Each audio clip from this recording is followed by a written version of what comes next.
Ina ni Catherine Bernardo emosyonal na kinausap si Daniel Padilla.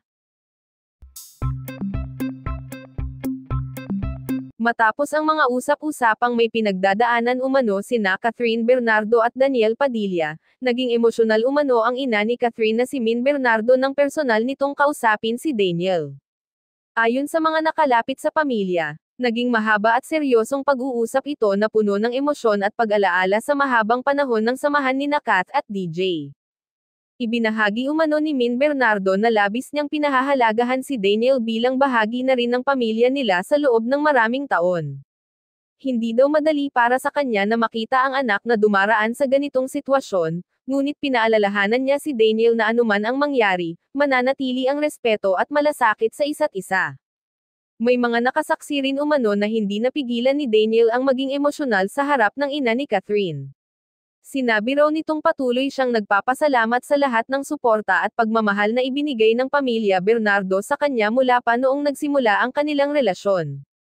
Sa kabila ng mga haka-haka tungkol sa estado ng relasyon nina Catherine at Daniel, nananatiling tikom ang kanilang bibig sa publiko.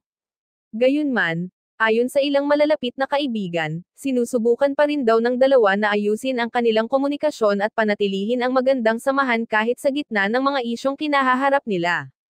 Marami naman sa mga fans ang umaasang magiging maayos pa rin ang lahat sa pagitan ng dalawa. Ayon sa mga netizen, ang pag-uusap ng ina ni Catherine at ni Daniel ay patunay na may pag-asa pa ring maibalik ang dating samahan ng tinaguriang King and Queen of Hearts ng showbiz. Matapos ang pag-uusap, napag-alaman na nanatiling magalang at mahinahon si Daniel sa kabila ng bigat ng sitwasyon. Ipinakita umano niya ang kanyang paggalang kay Min Bernardo at ang kanyang taos-pusong pagnanais na mapanatili ang magandang ugnayan hindi lamang kay Catherine kundi pati sa buong pamilya nito. Ayon sa isang malapit na kaibigan, ramdam daw ni Min ang sinseridad ni Daniel at ang pagnanais nitong ayusin ang lahat sa maayos na paraan. Samantala, maraming taga-suporta ni Catherine ang nagpahayag ng paghanga sa ina nito dahil sa pagiging kalmado at mapagpayo.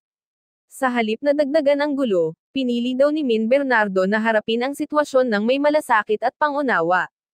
Para sa kanya, ang pinakamahalaga ay ang kaligayahan ng kanyang anak, kahit na ang kahulugan nito ay magbago ang takbo ng relasyon nina Kat at DJ.